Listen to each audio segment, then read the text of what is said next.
Vía Pública. ¿Qué tal? ¿Cómo están ustedes? Muy buenas noches. Bienvenidos a Vía Pública. Hoy, lunes, el gobierno presentó un nuevo paquete de ayudas económicas para enfrentar el aumento en el costo de la vida. Todo en el marco del Plan Chile Apoya, que partió en marzo. Esto es un complemento a ese programa. La primera medida es la extensión del IFE laboral hasta el tercer trimestre del año para potenciar la reactivación económica y la generación de empleos. También se ampliará el subsidio laboral Protege hasta fin de año. Además, se extenderán las licencias de postnatal que estén próximas a vencer hasta septiembre, cuando termine el estado de emergencia sanitaria. Finalmente, y que probablemente lo más novedoso del anuncio, el mandatario señaló o dio a conocer este bono de invierno Chile Apoya, cuyo monto ascenderá a los 120.000 pesos para 7,5 millones de personas, es decir, cerca de 4 millones de familias. Este beneficio no será excluyente a otros bonos, como el aporte familiar permanente o el bono de invierno de adultos mayores. Es por una sola vez. Sin embargo, para su entrega, el proyecto deberá contar con la aprobación del Congreso. Por eso el jefe de Estado llamó a que los parlamentarios entreguen su respaldo a la iniciativa. Hoy, parlamentarios de la UDI, de la oposición, comprometieron su ayuda siempre y cuando sea pronto, que sea esta semana. Decía de hecho hoy día un diputado UDI, nosotros estamos disponibles para votarlo y aprobarlo. ¿Quién podría negarse? Dicen, este miércoles, y podría estar ya aprobado. ¿Por qué? Porque siempre, no con este gobierno, con el anterior y con el que venga, cualquier ayuda cercano a una elección genera suspicacias. Mientras más cerca sea del 4 de septiembre, va a generar más suspicacias. Hoy día, evidentemente, con el clima, con las cifras de inflación, evidentemente es más fácil que lo entendamos todos como una acción de gobierno en ayuda a las personas que lo necesitan. Vamos a la mesa de conversación.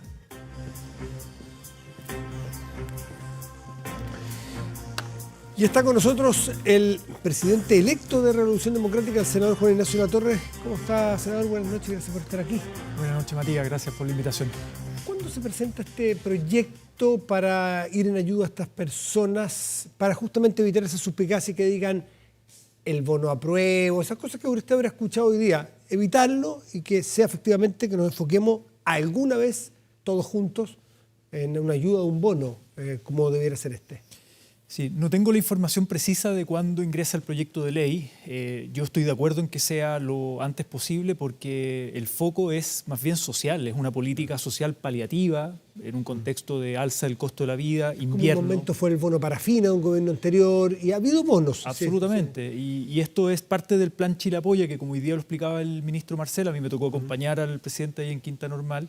El ministro Marcel decía, el Plan Chile Apoya tiene un diseño que es flexible, que se va adaptando a las necesidades, que se comprometen más recursos, 1.200 millones de dólares extra, a propósito de la operación renta, donde el Estado recauda, una buena recaudación y por tanto de responsabilidad fiscal, pero básicamente esto se venía conversando hace semanas ya con distintas bancadas respecto a la necesidad de una ayuda especial, focalizada, sobre todo, bueno, es 7,5 millones de personas, el bono es 60% más pobre de la población. Exactamente, y hay otros beneficios que tienen que ver con jefaturas de hogar en el fondo, o el tema del postnatal, ¿no?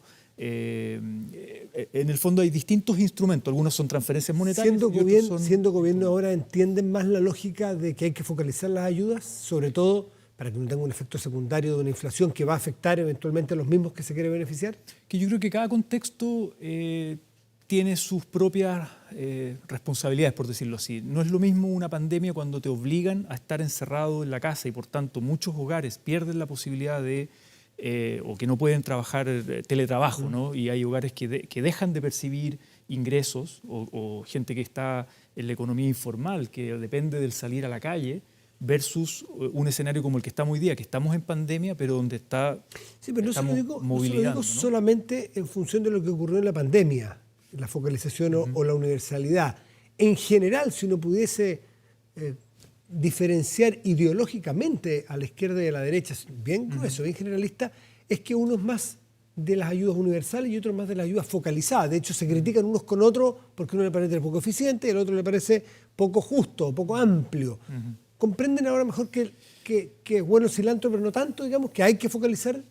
Yo diría, depende de qué políticas. Yo soy partidario de que políticas, por ejemplo, sanitarias, políticas de salud pública, sean universales y que no dependan del bolsillo de las personas y donde el rol del Estado es muy importante. Eso yo lo viví cuando me tocó estudiar y vivir en Barcelona 3 años. Mi hija nació allá y iba al consultorio del barrio como cualquier persona, independiente del bolsillo, ¿no? Y se financia con impuestos generales, y por eso es tan importante la reforma tributaria que ingresa ahora.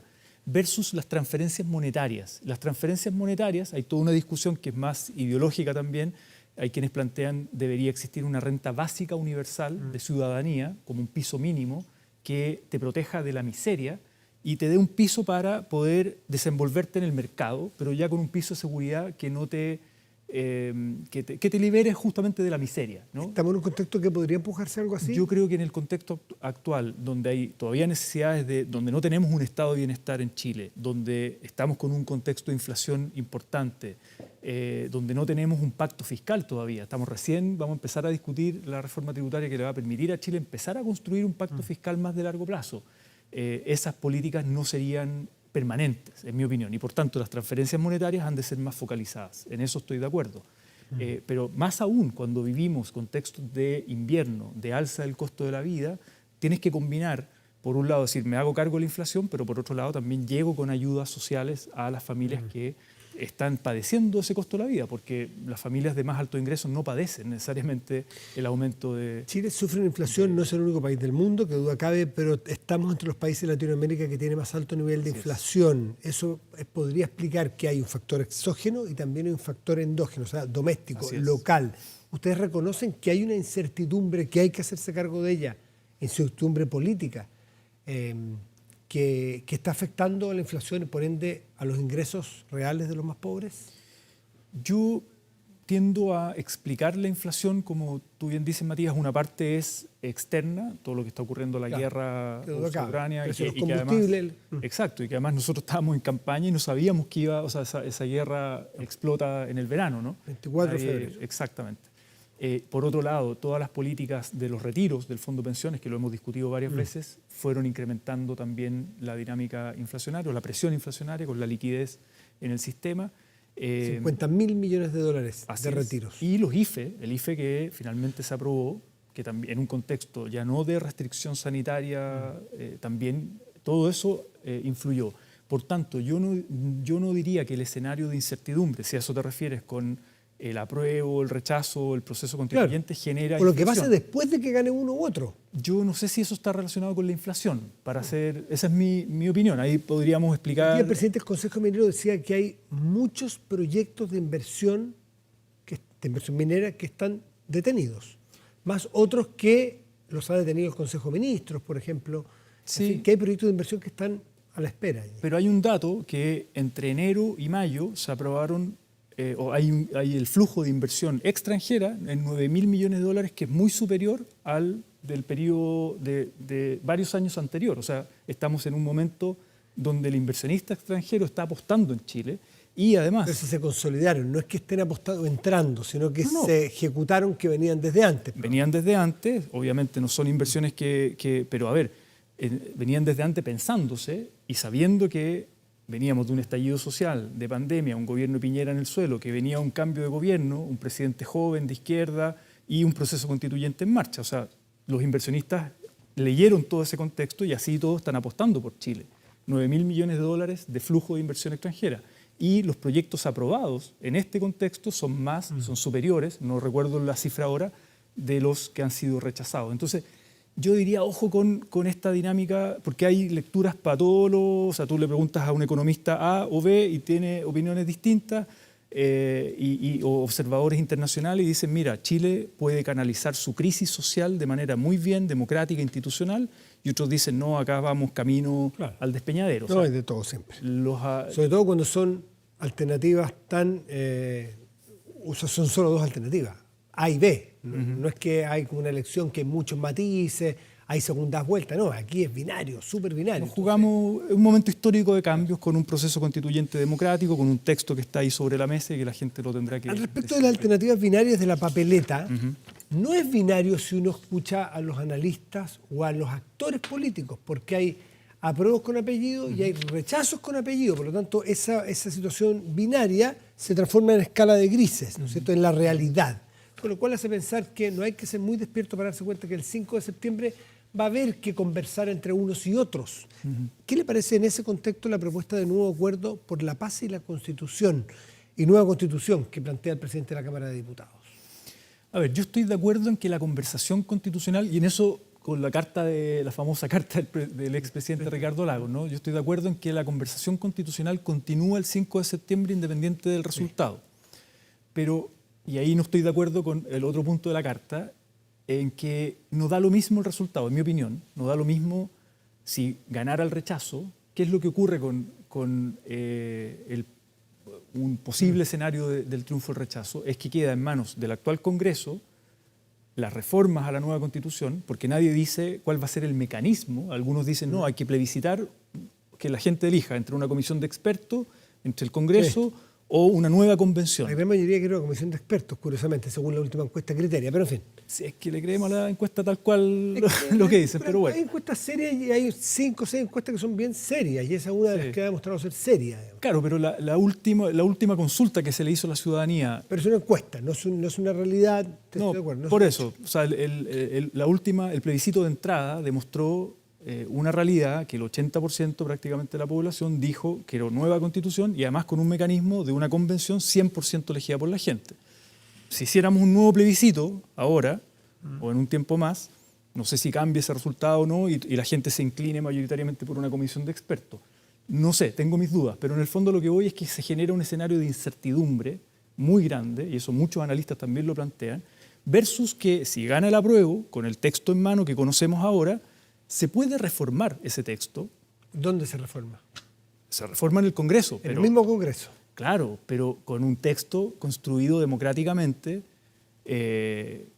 con una convención democrática y no con... No, evidentemente... Problemas de legitimidad no son menores, digamos. ¿No? Obvio, por lo pronto estamos donde estamos. Por eso. Es decir, claro, pero la pregunta no es un texto o un otro texto. Es, si gana uno, va a ser el Congreso el que haga las reformas. Si gana el otro, también. Entonces la pregunta es, ¿este Congreso es legítimo, plenamente legítimo para usted para hacer las reformas de uno u otra posibilidad? Es que mi punto es, si el pueblo de Chile quiso nueva Constitución, no dijo reformemos la Constitución del 80 con la firma de Lagos del 2005, dijo nueva Constitución. Eso dijo, ese es el mandato popular. Y la soberanía reside en el pueblo. Eso también es parte de los principios constitucionales. Y por tanto, si le hacemos caso a ese mandato popular, lo que nos tenemos que hacer cargo es una nueva Constitución. La pregunta es... Pero también va a haber si es que gana el rechazo en esa eventualidad que usted pone, va a haber un nuevo mandato popular. ¿Tiene la misma validez que el primer mandato popular o menor? O sea, el mandato popular sería que rechazamos este texto. Sí. ¿No? Si es que pasa eso. Si es que pasa eso. Escenario. Exactamente. Yo creo que va a ganar el apruebo. No, pero si llegara a ganar el rechazo, el mandato sería este texto que se presenta no nos gusta. ¿Ya? ¿No es cierto? Entonces, pero la gente ya dijo quiero nueva Constitución. Entonces, ¿pero un mandato no supera el otro mandato? Yo creo que hay un mandato, y porque, a ver, si acá no estamos en una discusión teórica, filosófica o de principios pero es práctica, porque constitucionales. esto se va a discutir el día 5, en la eventualidad que gane el rechazo, que está bastante pareja la cosa y va a ser cerrada. Exacto, pero la pregunta es cómo salimos de una crisis. Esa es la pregunta de fondo. Si el proceso constituyente y el acuerdo del 15 de noviembre no es porque se le ocurrió a un presidente de turno de la Cámara, es porque había un conflicto social profundo, una fractura social profunda, que fue la revuelta popular, ¿no? Eso es lo que lleva al sistema político a decir, hagamos un proceso constituyente con hoja en blanco, con plebiscito de entrada, con elección de convencionales y plebiscito de salida. Y esas son las reglas del juego que nos definimos. Entonces, que el presidente de la Cámara hoy día de turno tiene todo el derecho a decir lo que se le ocurra. Si él está... ¿Usted suscribiría un nuevo acuerdo de paz? Hoy día no, ahora no. ¿El presidente Boric, que en su momento no fue respaldado por ustedes, cree que participaría? No, pero es que lo que quiero explicar, Matías, para dejarlo claro, no es ahora a 2 meses del plebiscito. Yo creo que hay que esperar el plebiscito porque son las reglas del juego que nos hemos dado y el 5 de septiembre, según los resultados, conversemos. ¿Y si es tarde? Pero estar planteando, ¿pero por qué va a ser tarde? Si el mandato popular es lo que... O sea, dejemos a la gente, uno, ¿En qué puede afectar el resultado del hacer un acuerdo a priori para que la gente libremente vaya a votar el 5? Porque si gana el apruebo no va a pasar nada. Y usted dice que es lo más probable, y además que usted quiere ganar el apruebo. Entonces, ¿dónde está el temor a hacer este acuerdo? ¿En qué perjudica el triunfo del apruebo un acuerdo de paz y nueva constitución?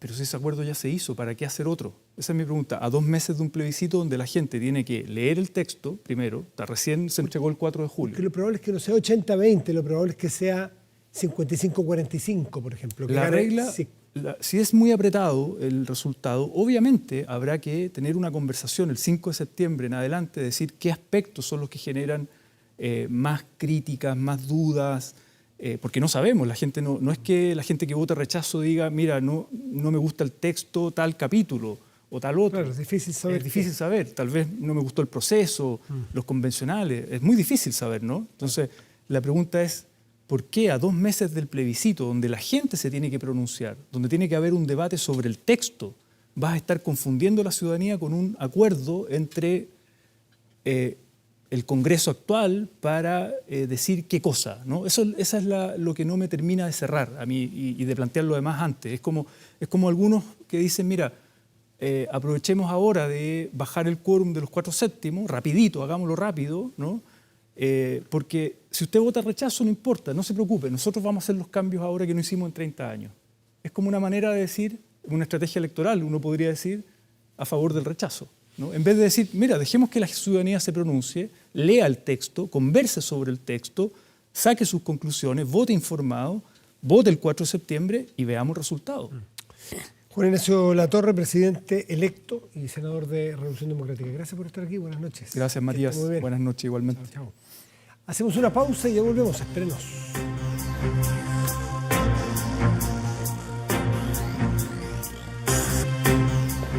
Chile es más que una sola ciudad. Nuestra red no para de crecer por todo el país con un solo fin, darles una mejor conexión a todos para que todas las regiones disfruten por igual el 5G. WOM, nadie te da más.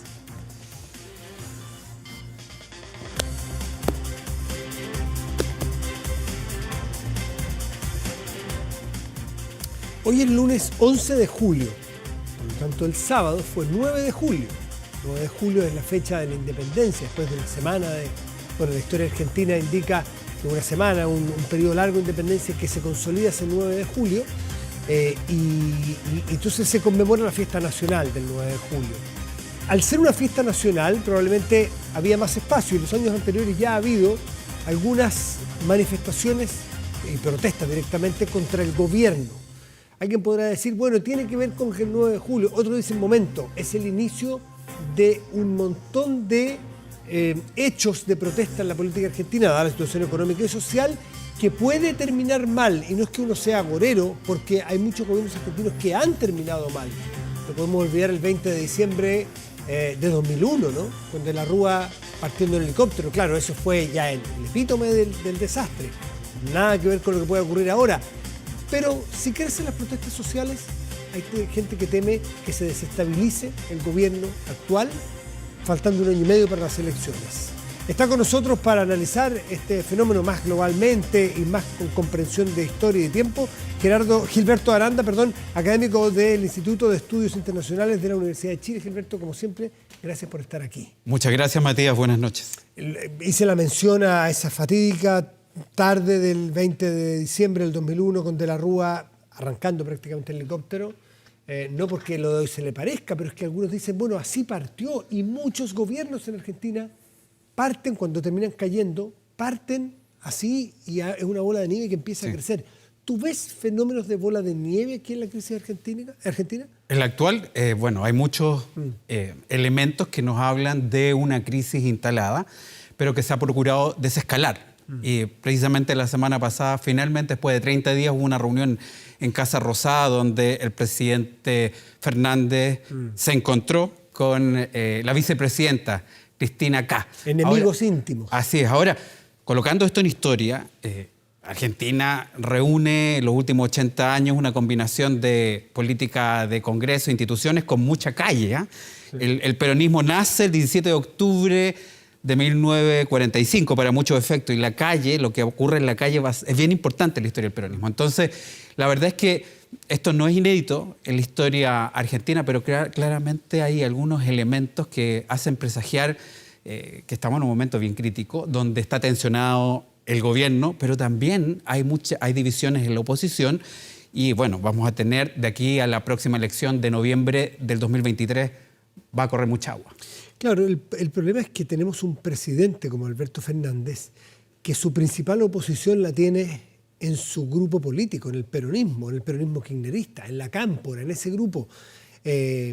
Por lo tanto, hay algunos que dicen que le llaman de manera muy dura, le llaman que es prácticamente el jefe de gabinete de la presidenta, porque la vicepresidenta Cristina Fernández lo eligió a él como fórmula. Es muy curiosa. Entonces, no se ve un presidente muy empoderado. Sí. Eso siempre es complejo. Sí, bueno, desde luego remitir dos cosas. Parece que en América, incluso más de latina, ¿no? Lo que se decía también, el mundo latino, tenemos varios casos de izquierdas que llegan al poder con dos almas y donde en algunos momentos entran en tensión. Mire lo que está pasando en España con dos almas en la izquierda. En Ecuador pasó, ¿te acuerdas? Sí, claro. Se empiezan de alguna manera a fracturar. Y es lo que está ocurriendo también en Argentina. Yo diría que no es extraño la historia del peronismo que después de un largo periodo de continuidad en el poder va creando su propia oposición y que también hay periodos de interregno donde podríamos decir cuando no hay una dirección unificada y un liderazgo carismático, hay más bien liderazgos discutibles, termina finalmente por imponerse o una fractura nacional o la conquista del poder por el liderazgo carismático. Esto pasó ya con Cámpora el 73, con Isabel el año 76, con Duhalde antes de los Kirchner, y podría estar pasando ahora. Ahora, Duhalde llegó el 2013 al gobierno, si no me equivoco, después de 5 presidentes en una semana. Porque después de la Rúa estuvo Camaño, Rodríguez Sá, Ramón Puerta y Duhalde. 5 en una semana. Y Duhalde logró de alguna manera equilibrar las cosas. Después vino Néstor Kirchner, que empezó la dinastía acá. Pero fue un periodo muy acotado que finalmente se decanta por Néstor Kirchner, que abraza el poder y, a pesar de que él muere, continúe bajo la idea de esta fuerte liderazgo carismático y dirección del partido y del movimiento de Cristina Kast, su esposa, desde el 2007 hasta 2015. Hubo 3 mandatos, uno de él y 2 de ella. Así es, hasta 2015. Y él llega si no me equivoco, con un 27% del poder, porque Menem se bajó de la segunda vuelta. 22, ¿22%? Sí, fue menos y se bajó, pero era claro que en un balotaje iba a arrasar claro, el presidente Kirchner. Por lo tanto, yo diría que estos son fenómenos recurrentes en la historia del peronismo, que es más que un movimiento, que es más que un partido, es un peronismo contingente y otro permanente, que es capaz de articularse con ideas como liberalismo en algunos casos, como socialismo en otros, con populismo. Corporativismo, nacionalismo. Así es. Entonces, mire, esta es la 5ª vez, si hablamos de periodos que están en el poder. Han perdido 3 veces, el 83, el 99 y el 2015. 3 veces desde ese año 43, cuando llega en un golpe de Estado el coronel Perón, gana por primera vez en febrero del año 46. La izquierda terminó muy aliado el peronismo con la derecha.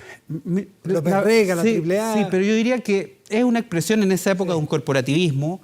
Hay algunos autores que incluso dirían que con tendencias corporativistas nacionalistas de Europa. Dicen que estaba muy cercano a esa experiencia. Pero en cualquier caso, hoy día peronismo remite a un cierto progresismo, que es una idea imprecisa de límites difusos hacia la izquierda y hacia el centro, que tiene una serie de elementos de estar en contra de la desigualdad, el respeto a los más bien a favor del respeto a los derechos humanos, en contra de lo que es la corrupción, pero que a veces va desde partidos de centro hasta partidos de izquierda. Entonces el progresismo, yo diría que es parte del ADN actual del peronismo. Ahora uno puede revisar la historia y probablemente va a entender mejor la Argentina de hoy, pero quizás donde mejor entiende la presión política es cuando mira la inflación de hoy, el tipo de cambio de hoy, el blue, que es el cambio de mercado, el real, no el fijado por un burócrata, sino que el real está en 300 pesos. Más del doble que el que pone el gobierno, que existe solamente para la pizarra.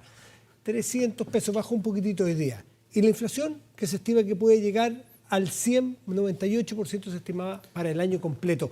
Eso explica entonces que la gente está angustiada. Bueno, desde luego está el tema del alza del dólar y la arremetida de los precios que va junto con aquello. Ahora, tal vez explicarle a quienes nos ven que en el caso de este dólar blue, es decir, que hay 5 tipos de cambio en Argentina y el blue es el que se hace en lo que se denominan cuevas, que básicamente es un espacio donde no hay un funcionario estatal viendo la transacción y donde finalmente comercializas ese dólar. Es el reflejo más del mercado, que la gente en la calle, los ciudadanos comunes y corrientes, compran y venden pesos argentinos. Sí. Y esto refleja la importancia de la informalidad. Pero yo diría que la crisis de hoy tiene muchos condimentos.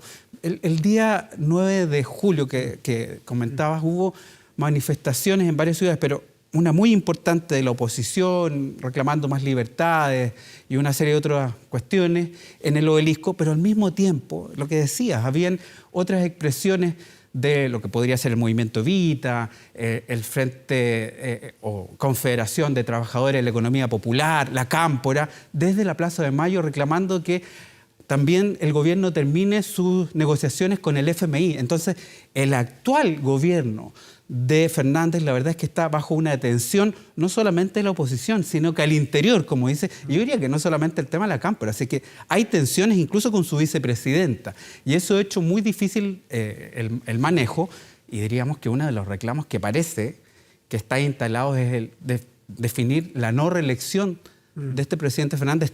No se ha acordado, pero ahí está. Él dijo un momento que le gustaría ir a la reelección eventualmente. Es que no todos los sectores del peronismo que es tan amplio están de acuerdo con aquello.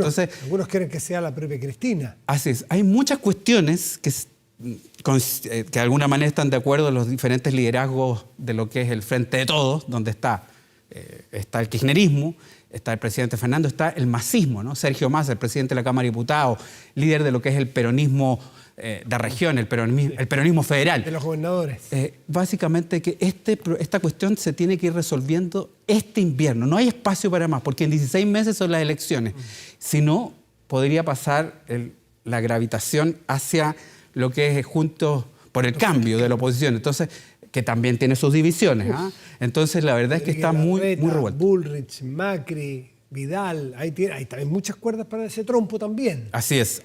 Pero lo fundamental es que la gente sale a las calles por el alza de precios, porque empieza a haber escasez en algunos bienes de consumo y porque la pobreza ya hace un buen rato está por sobre el 50% de la población. Esa es una olla a presión que ni gobiernos ni derecha ni izquierda resisten. Mira, el alza de los precios es enorme.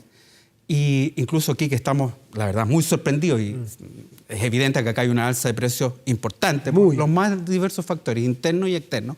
Pero en el caso de Argentina es realmente una cifra que impresiona. Algunas publicaciones hablan de un 70%, otros estiman un 100%. Va a ser altísimo de aquí a diciembre. Y eso, sin lugar a dudas, va ahora dando la confianza ciudadana, que incluso en varias encuestas está figurando un 64% de los encuestados que piensan que tiene que haber un choque, un cambio profundo económico, pero nadie quiere pagar ese cambio. O sea, cuando a las mismas personas le preguntan si están dispuestos a recortes de ingresos, tarifario o alza de impuestos, no.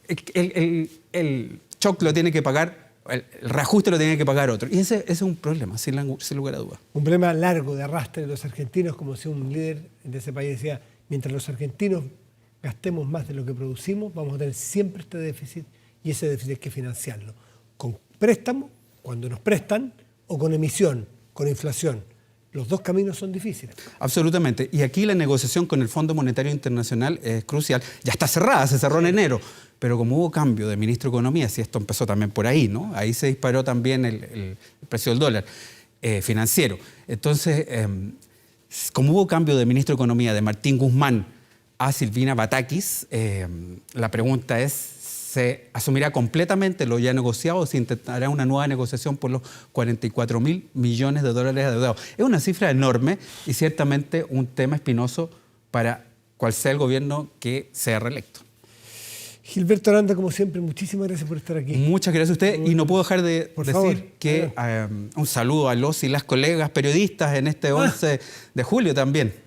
¿Tú eres periodista también? También soy periodista, así que un abrazo a todos y todas. Que esté muy bien, Gilberto. Muchas gracias. Buenas noches. Pausa y volvemos, espérenos.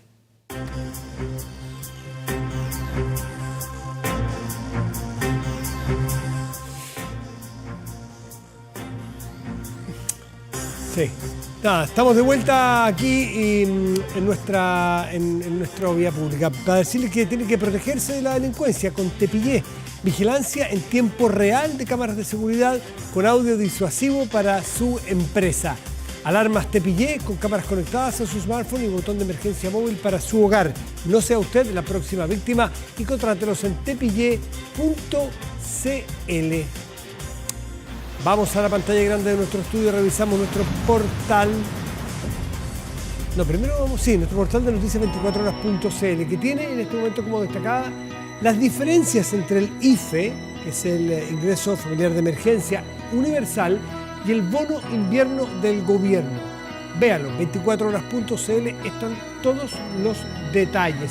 Esto a partir del anuncio de esta entrega del bono de invierno. Ahora sí, vamos al tiempo. En este momento, en la región metropolitana está el cielo parcial y hay 3 grados con 1/10 de temperatura. Está bastante frío, le quiero decir. Para mañana y pasado, en esta región deberíamos esperar cielo parcial para mañana y 16 grados como máxima. El miércoles, en tanto, estará cubierto y tendrá 9 grados de máxima las temperaturas en esta región metropolitana. Revisamos otras 2 regiones del país, nos vamos al norte, a la localidad de Pica, en la región de Parinacota. Está con una máxima probable esperada de 26 grados y cielo parcial. Perdón, en la región de Tarapacá, me quedo dando vuelta. Negrete, en la región del Biobío, tendrá lluvia para mañana y 10 grados de máxima probable. El ex primer ministro japonés Shinzo Abe, usted sabe, fue asesinado, ¿no? Fue asesinado hace unos días. Y, espérense, tenemos aquí un complemento. Fue asesinado hace unos días y se nos dice, ya se la dimos.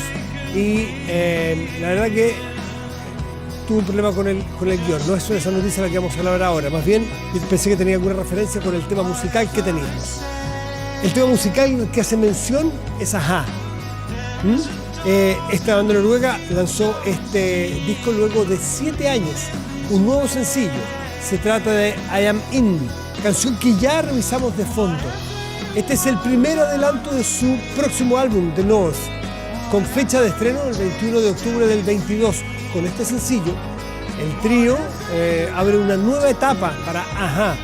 Y es que su canción de éxito mundial, Take On Me, del 85, siguen avanzando. I Am In da la introducción a este nuevo trabajo de estudio donde será acompañada de otras 11 pistas, 6 escritas por Magne y 6 escritas por Paul. Con Ajá despedimos esta vía pública hoy. Muy buenas noches y gracias por venir.